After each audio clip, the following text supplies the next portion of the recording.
Hello and good morning, folks. Welcome to another riveting episode of Midlife Muscle and Strength Podcast, where we try to help you be better, not broken. It's been a minute since we had Mike Thompson on, and I think that was before the new year, right? Was that? The week before Christmas. Yeah, so it's been a minute. We had a guest on, and then we kind of had a little New Year's holiday hiatus, as everybody, I think, should take. But I'm Mickey Kilmartin, and this is... JP Wioncek. Welcome back, sir. Good to see you. Always layered up. You know, you're always layered up. Doesn't matter where you are. I like to be warm, you know?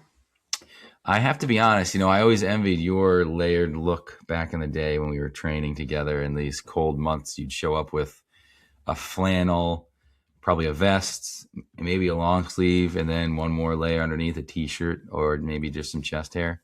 Just stripping down while you train, you know? But you made it look good. If I tried to layer up, I just looked like a marshmallow. You just looked nice and just mountain manish. I had a lot of layers to hide, so just You're trying layers. to fluff it up. It was camouflage. That's it. So today's episode is JP's brainchild. He messaged me, what was it, 2 days ago? He texted me and said, I've got some listener questions I want to share. I said, let's have at it, baby. Yeah, burning questions. And I love the questions, so I want to jump right in. But before we do, just very quick, we don't want to divert too much, but New Year fitness things, you just sort of settling into a new routine here. What's going on for you fitness-wise? Yeah, fitness-wise, we're transitioning to some heavier weights and being more athletic, and it's out of my hibernation season. So, He's awake. We're building back up. So I'll probably take it a little easier through January, and then February I'll start hitting a little harder, adding a little more weight, adding a little more intensity. I don't think I'll change how many days a week just because kids schedule, but still morning times. And then I think I've been a little lackadaisical with the eating, so I'll focus on that. Everybody has to. Yeah, so I'll kind of dial it. Not making any huge changes, but just going back to the basics of, whole foods and 3 meals a day, and I just do better with that. So, but yeah, I think it's kind of like during New Year's, I just kind of like, I don't know, kind of like look at each part of my day and just try to like optimize it. And sometimes you get a little lackadaisical, but I think once I dial in like my nighttime routine, sleep, I just try to like optimize everything we talk about, food, workout, nutrition, walking, sleeping. Those are the kind of the big things I'll kind of start hammering a little bit. I love it. Yep. We could probably do a whole separate episode about New Year's, goals, etc. We're not big resolutions people. We've talked about that before on past episodes, but very similar. I'm not coming out of my hibernation mode, but spring soccer is not that far away, so I'm starting to gear up things. I just finished doing a program, so now I'm starting up my own stuff again after 8 weeks kind of off of my own stuff. Now I'm doing back on to my own programming. 3 days a week. How'd you feel like your 8 weeks went? It was great. I got a lot of things to unpack from that, so we'll probably do an episode on that. But I really enjoyed it. It was good. But I did miss writing my own stuff and the autonomy and flexibility of doing my own program, just because of the day-to-day things of being a parent, time constraints, etc. But it was very good, and I will definitely talk about that when we. I was going to consult with you. I might hop on in that 8 week program. Yeah, it's a good one. Yeah, check it out. It's fun. So that's how it's going fitness wise for me. As far as nutrition and eating, very same thing. I was actually like yearning to go back to work because I'm a teacher, because my work routine gives me more routine with food as well. So it's like I know what I'm eating for basically every meal. I'm just lounging around the house with the kids on vacation. It's great, but it's also like just snacking and eating random stuff that I don't need. So good to get back to the routine in the new year for 2026. And I got some goals. And like I said, maybe we'll do an episode talking about some goals for the year. So just some fun ones to aim for. So we're on it. That's what's happening. That's what we're doing. That's it. We have a question similar to what we just talked about. So we'll start off with that. The first question is, my nutrition is trash. what should I focus on in the new year? So I think we can kind of Juice cleanses? yeah, Yes. yeah. Let's go to the extreme. I think a lot of people are looking for like the magic pill of like, hey, what's the one thing, or what can I take? Or I even had a client the other day. They're like, what food should I take? And then like all they wanted to hear about was supplements. I'm like, your food comes first, then you That's not food. Yeah. supplement with food. But like they only wanted like, what supplements do you take? And I'm like, I don't take that many. That would help with nutrition. It kind of like aids my nutrition. But I think everyone's kind of looking for like, what's the quick way to, you know, what should I eat, or what should I be taking for protein or supplement that's going to help me? It's like, eat real food and don't eat too much. Yeah, I get those messages too. Sometimes it'll be like they'll forward me a post online of some company that's selling nutritional supplements and things like that. Like, what do you think about this? And I'll just write back very simply like, eat food, maybe take some creatine if you want to, and if you have any deficiencies, vitamins wise. But like, that should be secondary. It's always like the meat and potatoes should be the meat and potatoes. You eat real food Right. first, and then the other stuff is secondary. But other than the eat real food supplement secondary thing, what's some advice you would give to people nutritionally for the new year if they're trying to make a change, or just like simple basic things? Like, it's easy to say, oh, just eat real food. Like, what approach do you use? Because I know that you and your family are really good about the eat real whole food stuff. Yeah, I think you can't beat prepping. Like, you have to prep your food. I think if you depend on an outside source or like, I'll make a good decision when it comes, I think you're already shot yourself in the foot. But I think you just need to like have a plan and write it down, and just follow like the basics. We have protein at every meal. There's carbs, which is, for our carbs we use potatoes. That's like, we eat potatoes at every meal, which potatoes won't make you fat. People are like, if potatoes, white potato, any potato you can have is great. And then we do some veggies. It doesn't have to be crazy. And not even every meal we do veggies. Like, I think for lunch a lot of times it's just meat and potatoes. Yeah, literally the meat and potatoes. Sounds really boring, but I think eating seasonally helps a lot. I think like soups when it's cold are great. Salads when it's a little warmer out, a little lighter. But yeah, that's kind of like what we follow. We have like our kind of standards for the week, and then yeah, I think I think a good like food meal prep program too. Like, obviously there's cost to it, but we just buy the nicest food we can, and I know it gets expensive, but that's like a big piece to our lives, is our health and nutrition. So we don't really skimp on that. I love that. Yeah, I mean, think like a meal prep is great too. Like, if they're using good, like a company, foods. like, yeah, some Yeah, of those. I don't There are some higher end ones out there that you can find, which there's a cost there, but there's also the convenience that saves you the time and all that if you're not into cooking all the meals and all that stuff.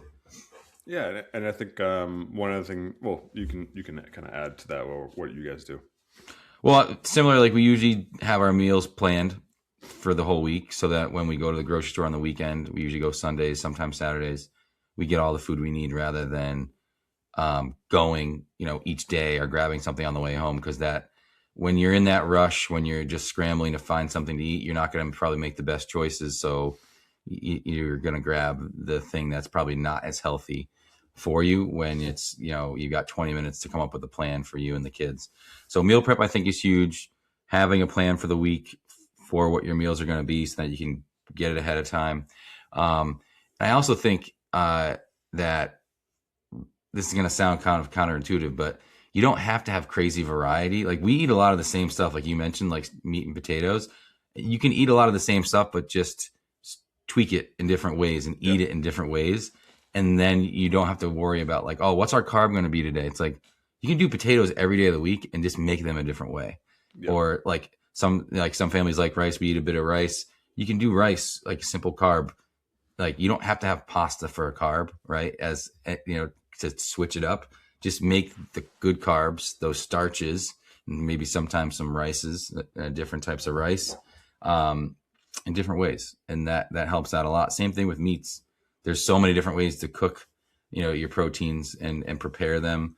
I'm not a huge vegetable guy, so we have like a few vegetables that are our staples. And if you like it, you just make it and tweak it in different ways. Again, I like broccoli and a few others. There's a million ways to make broccoli, right? So Yep. So that sort of variety, I think, takes a little bit of time to develop and find different recipes, but it helps people who are like, oh, I don't want to eat beef again, or I don't want to eat chicken again. It's like, well, there's like a million ways to make chicken in different recipes. So once you have that in your little arsenal, we just have a list and we just pull it out. Well, we're making this chicken crock pot meal this week, this beef whatever meal, and it just makes life much, much easier when you have all those types of recipes to pull out of your pocket. Yeah, I love that. And it's interesting that like we both talked about the quality or what you should be eating, not like how much. I think some people get like overwhelmed with like how many macros or how many calories should I be having. I think that's important, but I think it's just like working out. It's like you should be doing good movements first, and then like you can always tweak after that point. So like, I think eat as much food as you want, as long as it's good quality food. And then you can always like track. I think you'll lose weight that way first. And then you can always like, okay, I want to dial this in a little more, like track your calories for a week or track your macros for a week. I think that would be the next step, but I think people should start with like just prepping their own food and eating good food and making good decisions. You can do that for a while until you have to make any changes from there. Yeah, totally. Right. Like hit the big thing first, eat good food first, and then get into the minutia of macros, which honestly, if you're eating healthy, satiating food, it's hard to overeat. Like, have you ever tried to eat like too much steak or too much potatoes? Like it's you get so full so fast that you just can't. So it's like, it almost automatically auto-regulates you from overeating or eating bad stuff. And then you're not hungry for sweets after, because if you've eaten a really good dinner, you don't want a dessert because you're so full from all the, the good, actually healthy food that you ate, that you don't need whatever that sweet thing is after the fact. Yeah, I think, so I think like people always ask like, hey, how many calories or what should I be having? It's like, that's kind of secondary to, the food, the quality of food you're having. Yeah. So yeah, that's how I would. It's a good one. I would change up the trash food to good quality food. Yes, please don't eat. You're not Trash Panda. That's it. The next question I have is: I have a vacation coming up in 2 months. How do I lose the most weight? And I think a piece of that would be the nutrition part, but we already kind of just focused on that. So what would you say? Like, what would be some other changes you'd make to lose weight in that short amount of time? In 2 months, I mean, that's 8 weeks, 8 to 9 weeks. You could definitely lose weight, right? Doing it safely would be important, right? You got to have realistic goals and realistic expectations in 8 weeks, how much you're going to lose. Because you could very easily get out of control trying to have some crazy beach body. That's not realistic in that short amount of time. Anything's possible, but in 8 weeks, there are limitations. So I think make your goals realistic, make your expectations realistic. I think other than eating real whole foods, healthy foods, like we mentioned, you need to make sure that you're just exercising regularly. And that means lift weights and with a mix of like walking or some type of cardio. It doesn't mean, oh, I want to look good, I'm just going to hammer cardio and sit on the elliptical for 4 hours a day. I actually think leaning a little bit more into some weightlifting for those 2 weeks or for those 2 months and having some background cardio or conditioning would be the best combination, rather than the other way, where a lot of people think I got to do tons of cardio and lift a little bit of weights if I want to lose weight. So those are the 3 things I'd say. Dial in your nutrition, or at least start just eating healthier, better. Lift weights 3 to 4 times a week, really, especially if you're not working out before this, be a little conservative, and then a little bit of walking and basic cardio a couple days a week. And that's really all you need. It's the same formula you would use if you weren't going on vacation. Just do that. You don't need to there's no magic 8-week plan that's going to make you look like a model on the beach that in 2 months. Yeah, I think obviously it's calories in, calories out. So if you are focusing on what you're eating, I think the other thing is just move more. Um, and I think like walking is a great way to do it. I think like steps, like if you only get 5,000 steps in, try to get 10,000, or even if you get 10, try to get 15. Like you're going to burn more calories.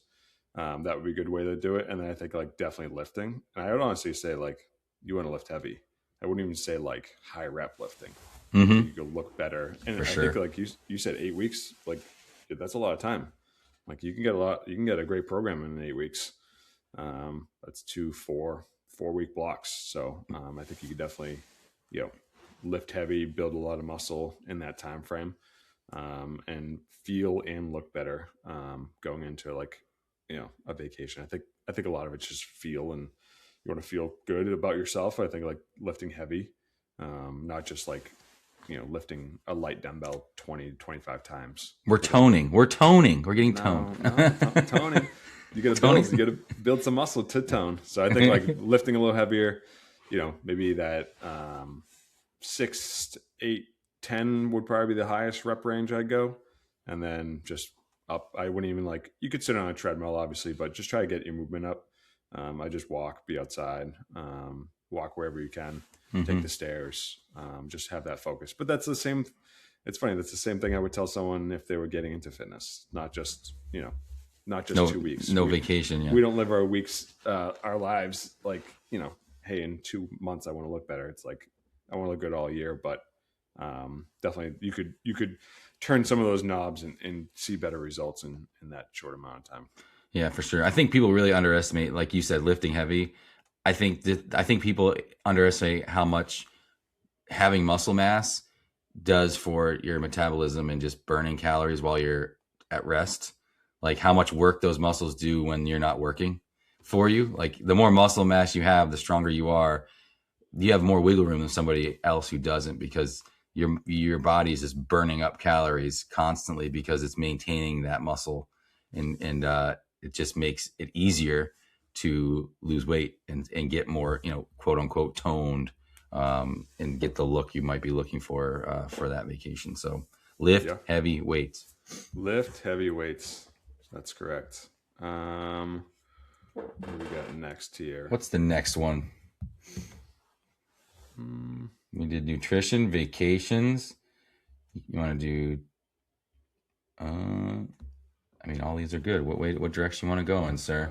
I feel like I forget which direction we said we wanted to go. We could do touch and toes or 2 days a Yeah. week in the gym. You want to do touch and toes? Yeah, let's do touch and toes.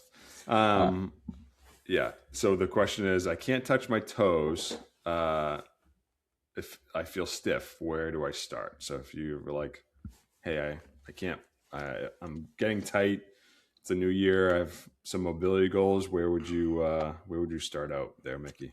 I would start by just move more, because more likely than not, if you're having trouble touching your toes and you're stiff, it's probably because you're sitting a lot and sedentary a lot. That's not 100% always the case, because I know a lot of people who are just stiff because they don't have a good mobility routine and they're very active. But a lot of the time people come to me and they're like, oh my gosh, my hips, my back, everything's tight.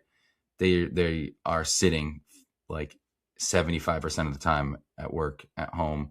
So I think just moving more would be my first recommendation. Move your body, because it's meant to move. It's not meant to be sitting around. So that'd be the first thing I'd tell somebody. What would you think off the bat? Yeah, I think obviously you ask them kind of what they're doing, because it could be, you know, I run marathons or and they move enough, but they have a different problem. They move too much. And I think you could have someone who sits and they're like, I'm really stiff. And I think both those are overused things. So their body's like, hey, I'm not loving what I'm doing. I don't love sitting, and I don't love too much repetitive movement. Because I've trained people who are like, oh, I did like a spin class and I did this thing and that, and I'm really stiff. It's like, well, your body's like overused. Like it's like the overused in a repetitive way. Like it's not, I'm not saying like, I agree with you, you should just move your body. But I think like some focused strength work is a lot of times, you know, if your hamstrings are really tight, maybe some light hamstring curls or a hip bridge, like just getting blood flow in different areas to kind of vary up what you're doing, I Mm-hmm. think is important.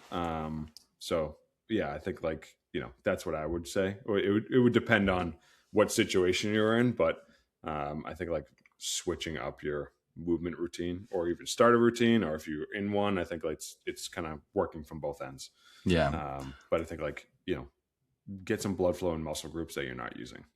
Yeah. The hips, back, glutes, they're usually the ones who are the culprits because they're either being used too much and compensating for things, or they're just dormant because they're not being used much at all, and you're paying the price for it. I'd say like my go-to for myself, like if I drive for a long drive, like for a vacation, or I just feel like I've been sitting a lot for whatever reason at work, I like to do like couch stretches, um, pigeon stretch, and you could look these up really easily on YouTube. So couch stretch, pigeon stretch, and then like a straddle stretch, um, or like a downward dog. Those types of things. Just things to open up my hips, open up my groin, all that stuff. Because they usually are the thing making my hips and back cranky is that stuff. So just a few stretches that you find that work for you to get your hips and back feeling better. You don't need to do something different. If that works, just stick to those things. Those are the four I'll do a minute or so each side after a long drive, and just kind of stand up and move around and shake it out. And I always feel way, way better after. Yeah, I think like that. I love all those stretches. And I think just, I think movement. Like I love like just hip bridge hold, and then doing a long lunge, kind of like a stretch with the hip flexors, and then yeah, I think like just getting some blood flow in different areas, some side steps with a band. Oh yeah, Kind that's a of good one. kind of loosen up everything with the hips and back and hip flexors. So yeah, I think like just add some extra movement, and I think is always a good way to start. Yeah, I think it's just the blood flow issue. A lot of people mistake it for tightness. It's like, well, And you don't ever use your hamstrings. You've never hinged over at your waist, so like, why would they work? Like, they're tight. when is the last time you bent over at the hip intentionally? Even if you just did, it's funny. If a person like that, you had them do 10 good mornings in good posture and good mechanics, they'd be like, oh, I could reach down lower now. And it's like, Mm-hmm. we didn't really stretch. We kind of just got some blood flow, some movement in there, Yep. and you have better range of motion. So I think like just exposing them to different areas, and that does take some coaching, some um, understanding of the human body. Mm-hmm. But I think that's I think people just think they're tight, and it's like a lot of times when we warm up and it's cold out in the garage, a good warm up, I don't really have a ton of stretches I'm doing after that. No, It's like I just all right, need it's to move. working. I needed to move around. Yeah. Yeah, get some blood flow, and then you're good to go. So, And I think like the biggest overarching thing for all that is like doing that consistently. Like if you do it for a week, you're like, oh, my back feels better and I feel way less stiff, and then you just stop again for a month, it's going to come right back. So it's something you got to do consistently and frequently to keep your body happy. Do you personally have like outside of workout mobility routine? I've been trying to add in a day of like it's movement and like yoga mobility where I'll like ride the bike a little bit, get off and stretch. So very much what you were mentioning about like just getting blood flow around my body.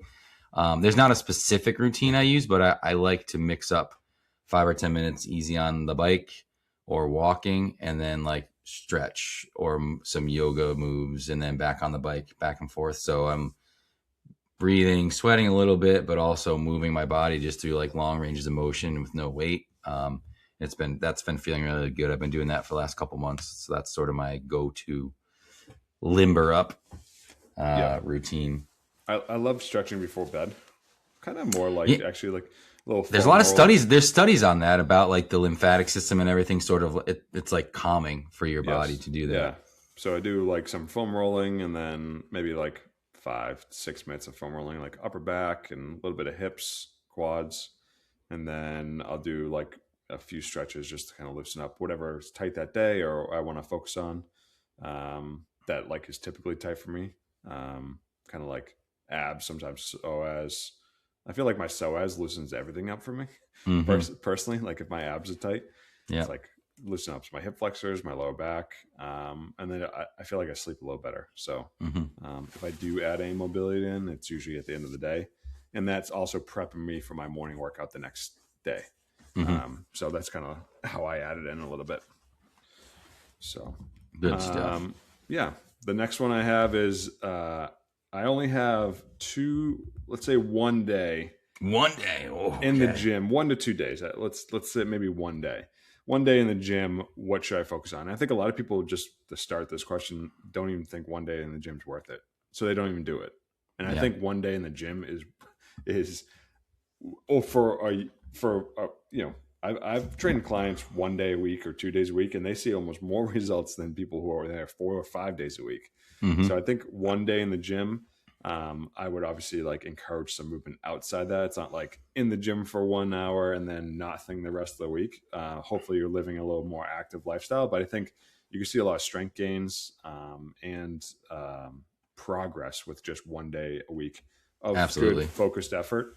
So I didn't know if you kind of wanted to elaborate on what you would focus on if you only had 1 day in the gym. Yeah. If I only had one day, I mean, it's going to be a full body day, right? I'm going to try to hit like a full body routine.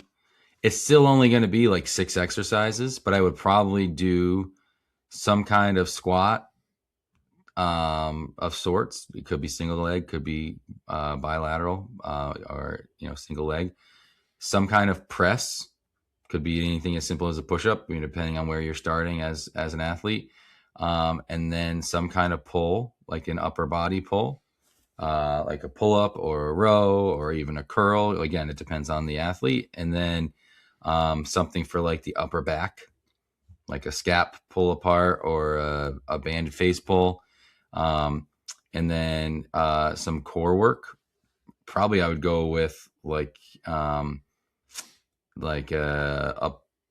plank of some kind with like a variability, like a plank pull through, like with a kettlebell, or if again, depending on the level of the athlete you're working with.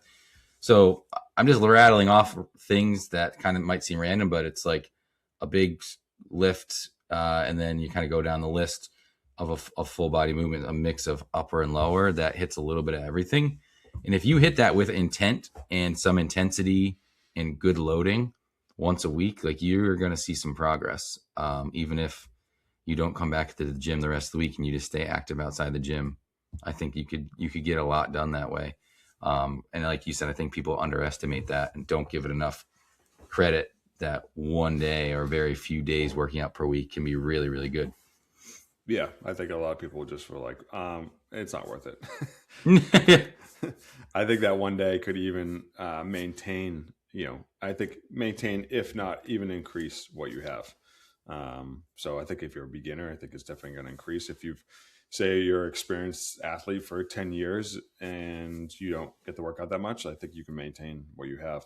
Totally. Like I can work Easily. out, I think at this point I could work out 1 day a week and be great, and maintain what I have for a long period of time. So yeah, I think get in the gym, move. I love all the movements you mentioned.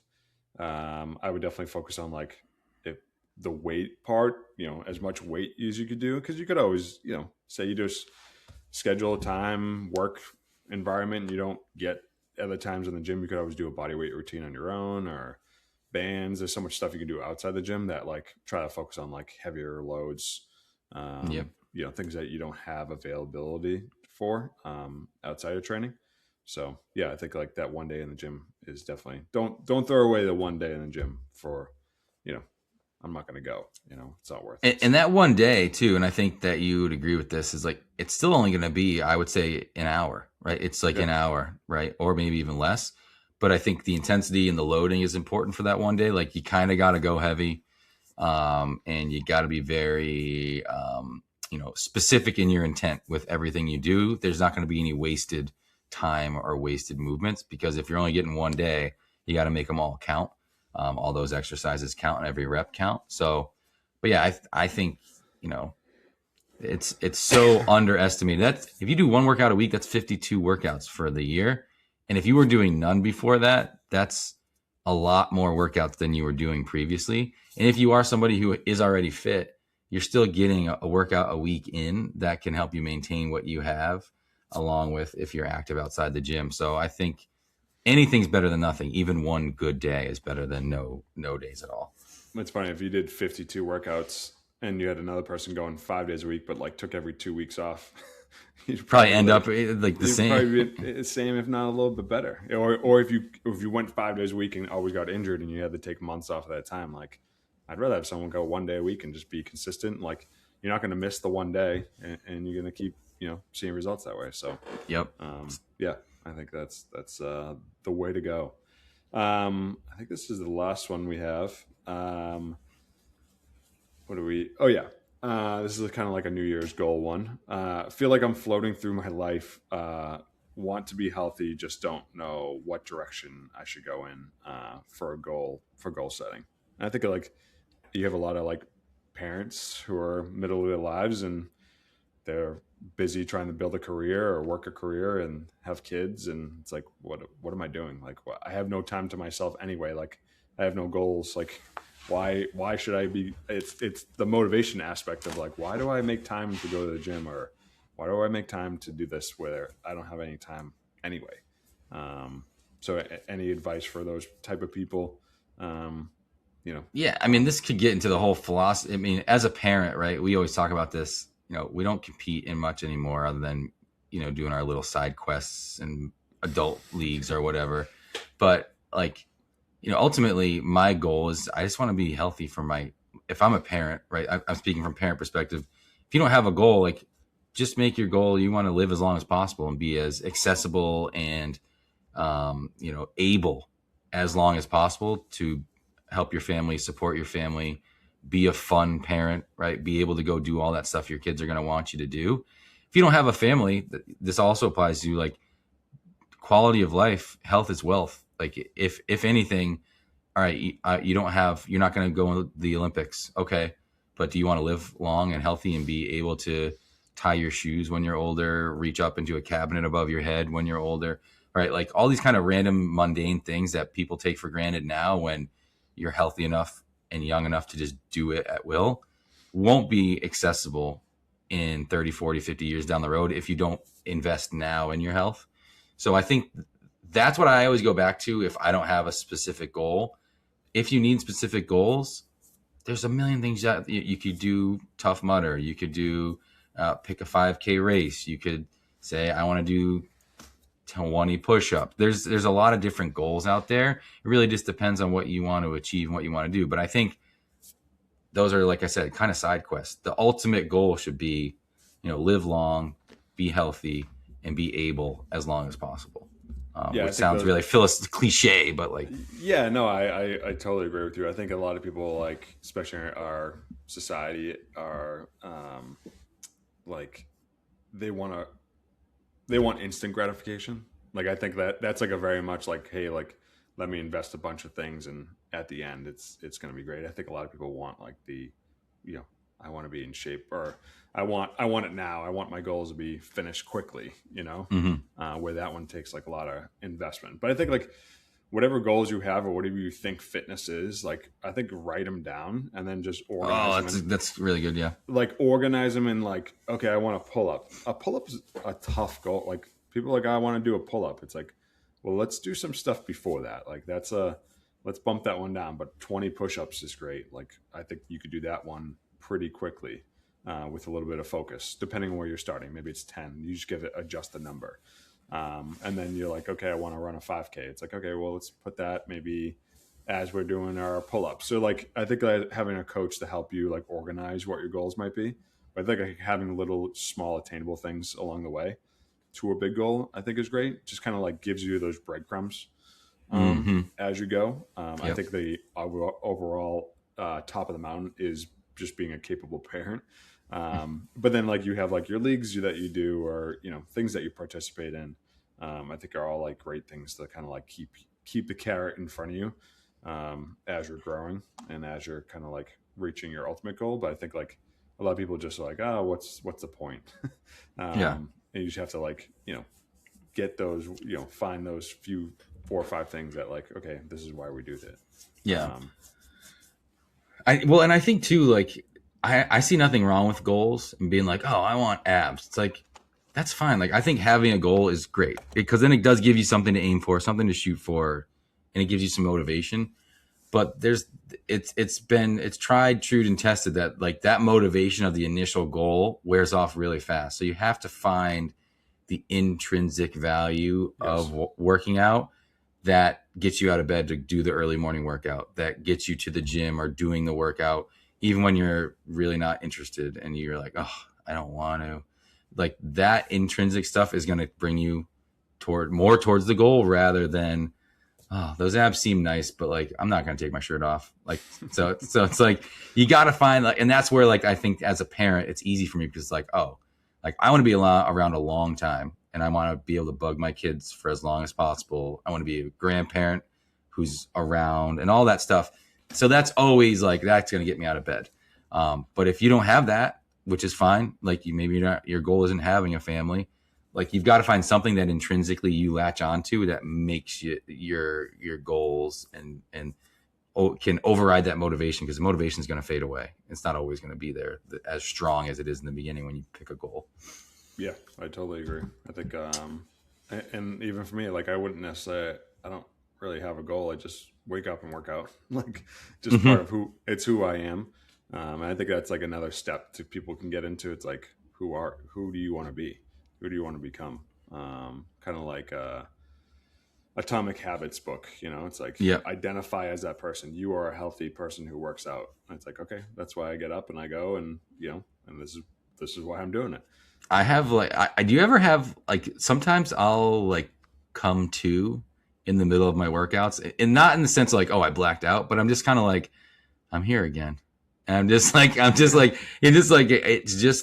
brushing my teeth for me. And it's not to be like, oh, I work out. It's just like, but like, I can't see it any other way. So it's just like, I'm going. It just doesn't really matter. I'm going to show up there and it's going to happen. Like, it's like drinking water and eating food for me. So sometimes I'm in there, I'm like, gosh, I'm just in this garage again, all alone. Like, it's just me and my, yeah. But like you said, it's just, I wake up at 4:30 and go downstairs, brush my teeth and go in the gym. Like, it's like, it's just, I don't know. It becomes that much easier, right? Like when it's that much of a habit, it's like mindless. There is no thought into it. And in some ways, I think you and I are probably similar, where it's like it's harder to not connect, but just understand like how don't you want to just go work out like without even thinking about it. But if you haven't done that, it is hard. And so we totally get that. And I think that's why the goals thing is a good thing to have goals.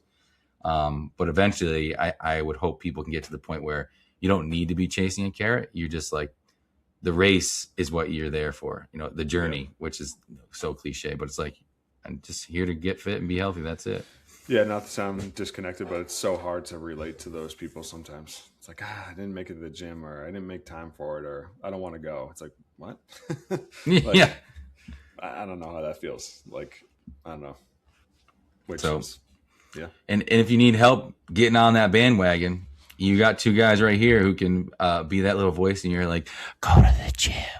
Get to the gym. Get to the gym. And where can people find you, JP, if they need to get to the gym? JP Wiz on Instagram. And you can find me at the Dad Bod Chronicles on Instagram as well. And I think in our next couple episodes, we'll talk maybe about some New Year's goals. And we'll also have some fun guests on here for 2026. That's one of our goals, actually, is to have some more fun guests on, like Mike Thompson, Warren Jennings, and others who we've had on to chat with and just talk fitness things. So stay tuned for that, folks. Yeah. Follow, like, share, and then request anyone that you think would be good on here. Yeah, for sure. Yeah, let us know if there's any guests you'd want us to have on, for sure. All right. We will see you next time, folks. Thank you.